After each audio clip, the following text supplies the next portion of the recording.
Welcome back everyone. स्वागत है आप सभी का एक बार फिर से रोशन शाह स्टडी पॉइंट पर।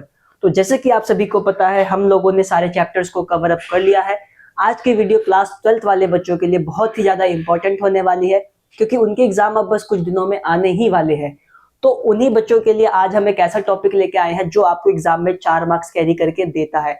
आज हम बात करने वाले हैं राइटिंग स्किल का, इन्विटेशन राइटिंग का फॉर्मेट, जो कि हमें एग्जाम में 4 नंबर बहुत इजीली देता है और बहुत अच्छा फॉर्मेट होता है, बहुत अंडरस्टैंडिंग वाला कॉन्सेप्ट है। अगर आपने ध्यान लगाकर इस वीडियो को देख लिया तो मैं उम्मीद करता हूं आपको इन्विटेशन राइटिंग आप फ्यूचर में कभी लिखोगे तो आपको कोई भी किसी भी प्रकार की आप मिस्टेक कर ही नहीं सकते। तो इससे पहले, वीडियो को शुरू करने से पहले, जिन बच्चों ने हमारी पिछली वीडियोस को नहीं देखा है, चैप्टर्स की वीडियो, चैप्टर एक्सप्लेनेशन की वीडियोस या सारे चैप्टर्स के क्वेश्चन आंसर की वीडियोस, तो उन वीडियोस को जाकर वो जरूर देख ले, ताकि उनकी अंडरस्टैंडिंग और अच्छी हो जाए और एग्जाम उनका बहुत ही बेहतरीन चला जाए। ठीक है, तो आप देख सकते हो यहाँ पे बात की गई है हमारा इन्विटेशन राइटिंग क्लास 12th की। इसमें हम बात करेंगे फिक्स लाइंस और कुछ फॉर्मेट्स के ऊपर। ठीक है, कि किस तरीके का फॉर्मेट होता है और किस तरीके के इसके फिक्स लाइन है। जिन फिक्स लाइन उन बच्चों के लिए है जिनको इन्विटेशन राइटिंग लिखने में थोड़ी दिक्कत आती है, या उनको क्वेश्चन समझ में नहीं आता है किस तरीके का क्वेश्चन है और हमें कैसे आंसर देना है। तो आज की वीडियो आप लोगों के लिए बहुत ही ज्यादा हेल्पफुल होने वाली है। ठीक है, आज हम बात करेंगे इन्विटेशन राइटिंग की, जो हमें मार्क्स कैरी करके देता है 4 नंबर, यानी कि इसकी वैल्यू है 4 मार्क्स की। 4 नंबर बहुत ज्यादा इंपॉर्टेंट होते हैं क्लास 12th वाले बच्चों के लिए, और फिक्स लाइन के साथ हम उसके फॉर्मेट को भी आज जानने वाले हैं। तो मैं उम्मीद करता हूं आप सभी वीडियो में लास्ट तक जरूर बने रहेंगे। तो जैसे कि आप सभी इधर देख सकते हो, यहाँ पे बात की गई है। सबसे पहले हम ये जानेंगे, देखो, सबसे पहले हम इनविटेशन को जान लेते हैं अच्छे वे में कि इनविटेशन होता क्या है और किस तरीके के क्वेश्चंस हमारे एग्जाम में हमें देखने को मिलते हैं। ठीक है, जब हमें सारी चीजें पता रहेगी तो हम इजीली सारे कॉन्सेप्ट को, सारे जितने भी क्वेश्चंस हमारे अगर एग्जाम में आते हैं इन्विटेशन राइटिंग से रिलेटेड, तो हम उसको बहुत ही अच्छे वे में कर लेंगे। तो आपको देखना है, आपको ध्यान से समझना है चीजें होती क्या है। देखो, इनविटेशन राइटिंग क्या होता है कि जब हम किसी को इनवाइट करते हैं, इनवाइट करने के लिए जो हम पैटर्न का यूज करते हैं, सपोज करो मेरा बर्थडे है और मैंने बर्थडे के लिए मैं कोई पार्टी ऑर्गेनाइज कर रहा हूँ और उस पार्टी के लिए मैं अपने दोस्तों को बुलाना चाहता हूँ, तो मैं उसको फैमिली फ्रेंड्स को भी बुलाना चाहता हूँ, तो मैं कार्ड के थ्रू मतलब उनको इनवाइट कर सकता हूँ, या एक इनफॉर्मल वे के थ्रू कि भाई मेरा बर्थडे है तुम आ जाना, या तो मैं कार्ड भी दे सकता हूँ। ठीक है, तो इस तरीके से हमें सबसे पहला कॉन्सेप्ट ये जानना है कि इनविटेशन जो होता है वो 2 तरीके का होता है। एक होता है फॉर्मल, एक होता है इनफॉर्मल। एक हम होता है फॉर्मल इन्विटेशन, एक होता है इनफॉर्मल इन्विटेशन। ठीक है, अच्छा, हमारे एग्जाम में कैसे क्वेश्चंस आते हैं, तो इनविटेशन अभी आपको उस पर ध्यान नहीं देना है, फॉर्मल इनफॉर्मल पे। अभी हम कॉन्सेप्ट पे ध्यान देंगे। कॉन्सेप्ट ये कहता है कि इनविटेशन जो राइटिंग है वो होता है 2 तरीके का, हमारे एग्जाम में पूछा जाता है। एक होता है कार्ड फॉर्मेट का। ठीक है, यानी कि हम क्या करते हैं, हम कार्ड के थ्रू, यानी कि एक कार्ड छपवाते हैं और उसके थ्रू लोगों को इन्वाइट करते हैं। एक होता है लेटर टाइप, यानी कि हम क्या करते हैं, एक लेटर लिखते हैं और लेटर को फिर भेजते हैं किसी, मतलब अपने फैमिली में, फ्रेंड्स में। ठीक है, तो दोनों ही टाइप जो है, ये दोनों ही क्या कहलाते हैं, इनविटेशन कहलाती है। इनविटेशन राइटिंग इन्हीं को कहा जाता है। या तो हम अपनी बातों को कार्ड के थ्रू छपवाकर लोगों में भिजवाए, या हम लेटर लिख के पर्सनली किसी को दे। तो इस तरीके का क्वेश्चन हमारे एग्जाम में आते हैं। अच्छा, अब देखो, कार्ड फॉर्मेट में हमें फोकस करना है, क्योंकि क्वेश्चन हमारा यहीं से बन के सामने आता है। क्वेश्चंस क्या होते हैं कि जैसे कि एक होता है स्कूल के लिए और एक होता है वेडिंग के लिए। स्कूल इनविटेशन में क्या होगा कि सपोज आप लोगों के स्कूल में एक स्पोर्ट्स डे का इवेंट ऑर्गेनाइज किया गया है, या एनुअल डे का इवेंट ऑर्गेनाइज किया गया है, तो क्या करना है, स्कूल वाले क्या करते हैं, एक इनविटेशन बनाते हैं कार्ड के थ्रू, और आपके उस एरिया के जो एमएलए होगा, जो विधायक होगा, उसके वहां मतलब कोई स्टूडेंट जाता है या टीचर्स जाते हैं, उनको इनवाइट करके आते हैं कि सर हमारे स्कूल में ये इवेंट है, आपको आना होगा। तो इस तरीके से एक स्कूल इनविटेशन होता है कार्ड फॉर्मेट के अंदर। और एक होता है वेडिंग का, वेडिंग इनविटेशन होता है।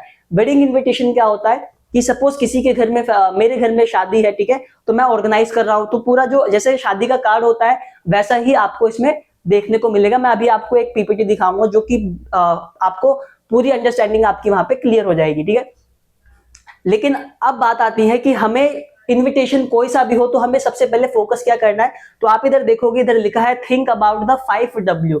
ठीक है, 5V पे हमें W पे बात करनी है, यानी कि WH फैमिली जो होती है ना। हमें इनविटेशन जब भी हम लिखेंगे, हमें इन 5 चीजों का ध्यान देना है। पहला चीज क्या है कि हु, यू आर इनवाइटेड, आप किसको इनवाइट कर रहे हो, तो उसका नाम आपको लिखना पड़ेगा। फिर आपको लिखना है कि व्हाट, यानी कि क्या, पार्टी के अंदर क्या है, मतलब किसके ऊपर पार्टी ऑर्गेनाइज की गई है। ठीक है। डेट आपको व्हेन के बारे में लिखना है, व्हेन का मतलब होता है कब, यानी कि डेट और टाइम को आपको मेंशन करना पड़ेगा कि आप जो पार्टी ऑर्गेनाइज कर रहे हो उसकी डेट क्या है, उसकी टाइमिंग क्या है। उसके बाद आप वेयर यानी कि आप लोकेशन की बात करोगे कि जो भी पार्टी है वो इस लोकेशन पे रखी गई है। तो आपको ध्यान देना है जब भी आप कोई भी इन्विटेशन करोगे तो आप इन 5 चीजों का ध्यान दोगे। लास्ट में आता है हमारा क्यों, मतलब जो लोग हैं वो आपकी पार्टी में क्यों आएंगे, ठीक है ना। What the attendants will be celebrating, वो आकर आपकी पार्टी में क्या सेलिब्रेट करेंगे। तो ये सारी चीजें आपको ध्यान देनी है यहाँ पे। तो आपको WH फैमिली के जो 5 ये है उसके ऊपर आपको फोकस करना पड़ेगा। तो मैं उम्मीद करता हूं आपको ये सारा कॉन्सेप्ट क्लियर हो गया होगा। अब मैं आपको इसके कुछ एग्जांपल दिखाता हूं स्कूल इनविटेशन के और वेडिंग इनविटेशन के कार्ड फॉर्मेट के रूप में, ताकि आपकी अंडरस्टैंडिंग और अच्छे से क्लियर हो जाए, ठीक है। इधर आप ध्यान दोगे, यहाँ पे दिया गया है, ये स्कूल का दिया गया है, ठीक है। स्कूल में कोई एक इवेंट ऑर्गेनाइज किया गया है, उसका ये हमारे पास एक एग्जांपल है। आपको क्या करना है, इसका स्क्रीनशॉट ले लेना, क्योंकि ये ही आपके एग्जाम में आएगा डिट्टो। आपको कुछ नहीं करना है, ठीक है। आपको इसको अच्छे से देख लेना। Format of printed card form में सबसे पहले हमें नेम ऑफ द होस्ट लिखना है। देखो नेम ऑफ द होस्ट होगा वो हमारा सेंटर में आएगा। यहाँ पे हम क्या करेंगे, नेम ऑफ द होस्ट लिखेंगे, ठीक है। मतलब होस्ट वो होता है जो ऑर्गेनाइज करता है। तो आपको यहाँ पे क्या करना है, मतलब जो भी आप ऑर्गेनाइज करोगे, जो भी कर रहा है उसका नेम आप यहाँ लिखोगे। उसके बाद आपको ये लाइन लिखनी है, रिक्वेस्टेड लाइन होती है, कि इसको पढ़कर ना लोगों को ये लगे कि हाँ ये लिटरली हमें इनवाइट करना चाहता है, ठीक है। जैसे request the pleasure of your company, solicit your gracious presence, ठीक है, पर्पस ऑफ द इनविटेशन। ये वाली जो लाइन है ये आपको लिखनी होगी रिक्वेस्ट लाइन के रूप में, ठीक है। ये आपको सारी चीजें मिडल में आएगी। आपको ध्यान देना है जितनी भी चीजें हैं ये मिडल में आपको लिखनी है। सबसे पहले name of the host, 1 line का आप गैप दोगे। उसके बाद आप रिक्वेस्ट लाइन लिखोगे यहाँ पे। उसके बाद फिर 1 लाइन का आप गैप देके क्या करोगे, पर्पस ऑफ द इनविटेशन लिखोगे, यानी कि पर्पस क्या है, किस पर्पस से आप वो लोगों को इनवाइट करना चाहते हो, ठीक है। सपोज आपके स्कूल में स्पोर्ट्स डे है तो स्पोर्ट्स डे सेलिब्रेशन लिख देना, एनुअल डे सेलिब्रेशन लिख देना। उसके बाद फिर से आप लोग 1 लाइन का आप गैप दोगे, देन आप लिखोगे डेट, डे लिखोगे, डेट लिखोगे, टाइम लिखोगे और इवेंट का जो भी टाइम है। उसके बाद नेम ऑफ द ऑनरी, ठीक है, यानी कि किसी को अगर आप बुला रहे हो तो उसके जैसे कि सपोज करो स्पोर्ट्स डे है तो हम किसी खेल मंत्री को बुला रहे हैं तो हम उसका नाम लिख के उसके साथ उसकी डेजिग्नेशन, उसका क्या पद है, हम उसको लिख सकते हैं। उसके बाद नेम ऑफ द प्लेस लिखोगे आप। प्लेस के बाद आप location with the complete address, फिर RSVP लिखोगे, ठीक है, मतलब प्लीज रिस्पॉन्ड होता है इसका। टेलीफोन और मोबाइल नंबर किसी का है तो उसका एड्रेस के साथ, ठीक है, और कोई भी अदर डिटेल्स है तो आप लास्ट में मेंशन कर दोगे। तो ये आपका फॉर्मेट रहने वाला है। कार्ड फॉर्मेट जो होता है स्कूल का, जो आपको देता है 4 मार्क्स, ठीक है। अब इसका एक और एग्जांपल आप देख लो ताकि आपको अच्छे से समझ में आ जाएगा। ये एग्जांपल आप इसकी भी स्क्रीनशॉट आप इसका ले सकते हो, जैसे कि the principal, staff and student. देखो सारी चीजें मिडल में दी गई है। फिर द इंडियन स्कूल का नाम दिया गया है मिडल में। फिर cordially invite your presence on the occasion of the golden jubilee celebration, यानी कि जो इंडियन स्कूल है वो क्या सेलिब्रेट कर रहा है, अपना गोल्डन जुबली सेलिब्रेशन को सेलिब्रेट कर रहा है, ठीक है। उसके बाद ऑफ द स्कूल, यहाँ पे आपने डेट, डे और टाइम को मेंशन कर दिया है कि जनवरी 14, 2024 मंडे, ठीक है। यहाँ पे आपने टाइमिंग दे दी, 2 बजे से 5 बजे तक का है इवेंट। यहाँ पे आप पीयूष गोयल को बुला रहे हो जो ऑनरेबल मिनिस्टर है, ठीक है। Has kindly consisted to be the chief guest, यहाँ पे RSVP करके आप किसी का फोन नंबर दे सकते हो।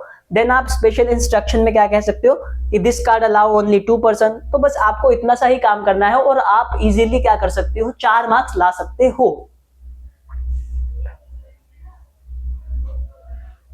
समझ में आ गया सभी को? मैं उम्मीद करता हूं सभी को अच्छे से समझ में आ गया होगा फॉर्मेट किस तरीके से हमें फॉलो करना है। सेकंड देख लेते हैं। देखो यहाँ पे दिया गया है एक वेडिंग का इनविटेशन, यानी कि वेडिंग इनविटेशन अगर आता है तो आप कैसे कर सकते हो उस क्वेश्चन को, वेडिंग इनविटेशन को। तो यहाँ पे मिसेज एंड मिसेस गुप्ता, ठीक है, मिस्टर एंड मिस्टर गुप्ता, ये जो है ये ऑर्गेनाइज कर रहे हैं, मतलब ये शादी जो है इनकी फैमिली के अंदर है। कोऑर्डिनली सॉलिसिटर प्रेजेंट, सेम लाइन आपको रिक्वेस्ट लाइन यहाँ पे भी सेम रखनी है। जो भी रिक्वेस्ट लाइन होगी वो दोनों में सेम रहेगी, चाहे आप स्कूल का वो इन्विटेशन लिखो या आप वेडिंग का इन्विटेशन लिखो। उसके बाद यहाँ पे ये नाम दिया गया है, ठीक है, विद श्रद्धा कपूर, यहाँ पे उनके जो पेरेंट्स होते हैं उनका नाम। फिर यहाँ पे ट्यूसडे जनवरी 1, ठीक है, from 7:30 onwards at Ramlila Park Kasadpur. ये सारी चीजें आपको रिलेवेंट चीजें यहाँ पे मेंशन करनी पड़ेगी। यहाँ पे हमारा डे दिया गया है, डेट दी गई है, टाइमिंग, वेन्यू, सब चीजें यहाँ पे ना मेंशन की गई है। मैं यहाँ पे लिख देता हूँ ताकि आपको कोई दिक्कत ना हो। यहाँ पे डे के साथ हमारा डेट दिया गया है, ठीक है। फिर यहाँ पे हमारी टाइम दिया गया है कि कब टाइम हमारा है, और यहाँ पे वेन्यू की बात की गई है, ठीक है। उसके बाद RSVP यहाँ पे नंबर के साथ दिया गया है, फिर बेस्ट कॉम्प्लीमेंट, ठीक है, फ्रॉम फ्रेंड्स एंड रिलेटिव्स। तो इस तरीके से कुछ इस तरीके से आपको ना चीजों को करना पड़ेगा। अगर आपको समझ में आ गया है तो आपको इसको लिखने की भी जरूरत नहीं है। आप मन में अगर आपके आ गया कि सबसे पहले नेम ऑफ द होस्ट होता है, सेकंड पे हमारा एक रिक्वेस्ट लाइन आएगी, फिर हम क्या सेलिब्रेट कर रहे हैं वो चीजें आएंगी, उसके बाद हमारा डेट आएगा, डे आएगा, उसके नीचे टाइम आएगी, फिर उसके नीचे वेन्यू आएगा, देन हम RSVP लिखेंगे, और उसके बाद साइड में कोई भी अगर कुछ भी आप लिखना चाहते हो स्पेशल इंस्ट्रक्शन के रूप में तो आप मेंशन कर सकते हो। तो बस इतना सा ही है आपका इनविटेशन का फॉर्मेट, ठीक है। उसके बाद एक लेटर के रूप में भी हमसे कभी कभी पूछ लिया, एग्जाम में कभी कभी आ जाता है लेटर फॉर्मेट क्या होता है। तो लेटर में क्या करना है, आपको सेंडर एड्रेस लिखना है 3 लाइनों के अंदर, फिर आप डेट लिखोगे, उसके बाद आप रिसीवर एड्रेस डालोगे 3 लाइनों में, सैल्यूटेशन लिखोगे, सब्जेक्ट लिखोगे, उसके बाद बॉडी जो भी मैंने आपको अभी बताई थी जो कार्ड फॉर्मेट है, सेम चीज आप उसको देखो। कार्ड फॉर्मेट में आप क्या कर रहे थे, उसको मिडिल वे में बस रिलेवेंट चीजें लिख रहे थे, लेकिन आप लेटर जब लिखोगे तो सेम चीजें आपको ना एक पैराग्राफ के रूप में लिखनी पड़ेगी। तो ये छोटी सी चीज आपको ध्यान देनी है यहाँ पे, सब्सक्रिप्शन, सिग्नेचर, नेम और डेजिग्नेशन, बस इतना सा ही काम है। ये मेरा फॉर्मेट है फॉर्मल लेटर का। क्योंकि कुछ लोगों को हम ना लेटर के रूप में भी, जिसको हम कार्ड नहीं दे पाते उनको हम लेटर भेज देते हैं, ठीक है। तो इस तरीके से आपको चीजों को फॉलो करना है, ठीक है। मैं उम्मीद करता हूं आप इसका स्क्रीनशॉट ले लो ताकि आपको फॉर्मेट पता चल जाए कि किस तरीके का फॉर्मेट है। जो भी चीज आप कार्ड में लिखोगे उसी चीज को आप इधर लेटर के रूप में लिखोगे। इतना सा ही काम करना है आपको 4 नंबर के लिए, ठीक है। मैं आपको इसका रिप्लाई बता देता हूं कि रिप्लाई किस तरीके से हमें करना है। रिप्लाई से भी बहुत क्वेश्चंस आते हैं, ठीक है। देखो अगर रिप्लाई का फॉर्मेट आएगा, देखो अगर रिप्लाई का कोई क्वेश्चन हमारे एग्जाम में आता है तो हमें किस तरीके से करना है। देखो एग्जाम में 2 तरीके से क्वेश्चन आएंगे। एक तो आपसे पहले किसी भी चीज का इन्विटेशन कहेगा वो बनाने के लिए, और आपका सेकंड और में दे देगा कि आप रिप्लाई किस तरीके से करते हो। तो रिप्लाई भी आप लोग जान लो ताकि आपको रिप्लाई में भी दिक्कत ना हो। तो दिया गया है फॉर्मल इन्विटेशन का रिप्लाई, ठीक है। तो इसमें सबसे पहले हम देखेंगे यहाँ पे, देखो एक्सेप्ट और एक होता है डिक्लाइनिंग, यानी कि कुछ लोग क्या करते हैं, अगर मैंने किसी को लेटर भेजा तो उसको स्वीकार कर लेते हैं, कुछ लोग क्या करते हैं मना कर देते हैं, यानी कि डिक्लाइन कर देते हैं, वो नहीं आना चाहते। तो अब आपको किस तरीके से करना है, अगर ये क्वेश्चन आ जाता है तो आपको सबसे पहले यहाँ पे बताना है कि मिस्टर एंड मिसेज, जो भी देखो कार्ड फॉर्मेट में मैंने सबसे पहले इन्हीं का नाम दिया था क्योंकि ये होस्ट कर रहे थे। यहाँ पे आपको उनका नाम लिखना है, ठीक है, नेम करके, फिर थैंक्स, फिर इनका नाम लिखना है, फॉर देयर इन्विटेशन। यहाँ पे जो हैगा टॉपिक आएगा आपका, सपोज उनकी शादी हो रही थी तो आपका यहाँ पे लिखना है फॉर देयर सन्स वेडिंग, ठीक है। इन्विटेशन टू, यहाँ पे फिर आपको ऑन करके यहाँ पे आपको जो हैगा डेट लिखना, डे लिखना पड़ेगा। इसके बाद यहाँ पे आपको टाइमिंग लिखनी पड़ेगी, ठीक है। उसके बाद had as a great present in acceptability in confirms has her presence. देखो अगर आप किसी एक पर्सन को बुला रहे हो, लड़का है तो आप यहाँ पे हिज का यूज करोगे, अगर हर लगा मतलब लड़की हो तो हर का यूज करना, ठीक है। तो ये हमारी फिक्स लाइनें हैं इस चीज की, यानी कि आपको ये अच्छे से याद होनी चाहिए, ज्यादा बड़ा नहीं है। 4 नंबर आपको इसमें भी मिलेंगे और 4 नंबर आपको कार्ड फॉर्मेट में मिलेंगे। तो आपको ये चीजें थोड़ी सी ध्यान देनी है, ठीक है। ये आप स्क्रीनशॉट ले सकते हो। अगर आप एक्सेप्ट कर रहे हो, एक्सेप्ट का दिया गया है तो आप ये वाली लाइन लिख देना। अगर आपको डिक्लाइन में दिया गया है तो डिक्लाइनिंग में आप ये लाइन लिख सकते हो, जैसे कि Mr and Mrs thanks for, यहाँ पे उनका नेम आ जाएगा, ठीक है। Thanks for Mrs and Mrs for their kind invitation to son's celebration या वेडिंग सेलिब्रेशन या बर्थडे सेलिब्रेशन, जो भी है। ऑन के बाद यहाँ पे आपको डे आ जाएगा, डे जो जिस डेट पे भी आपने ऑर्गेनाइज किया था, यहाँ पे आप टाइम लिख दोगे, ठीक है।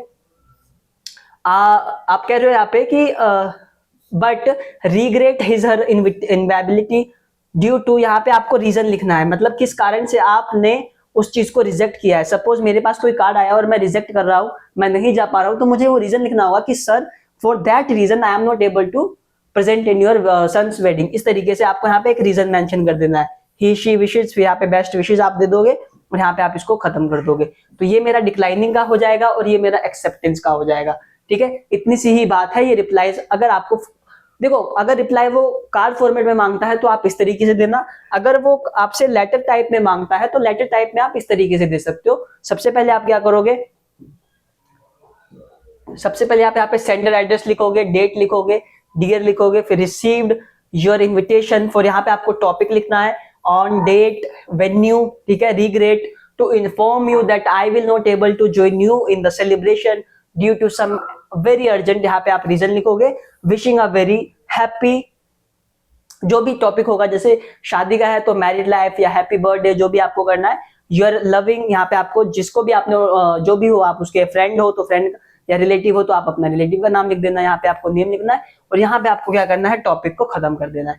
यानी कि छोटी सी चीजें हैं 4 मार्क्स के लिए, लेकिन चीजें बड़ी की गई है। हमसे पूछता है कार्ड का फॉर्मेट पूछ लेता है, ठीक है, फॉर्मल, इनफॉर्मल, इस तरीके से, तो हमें बस 4 नंबर के लिए काम करना है। रिप्लाई बहुत सारा आता है लेटर टाइप में, तो आप उसको या आप इंपॉर्टेंट कर सकते हो, क्योंकि इससे बहुत बार पूछा गया है, ठीक है, तो आपको ये ध्यान देना है इस बात को।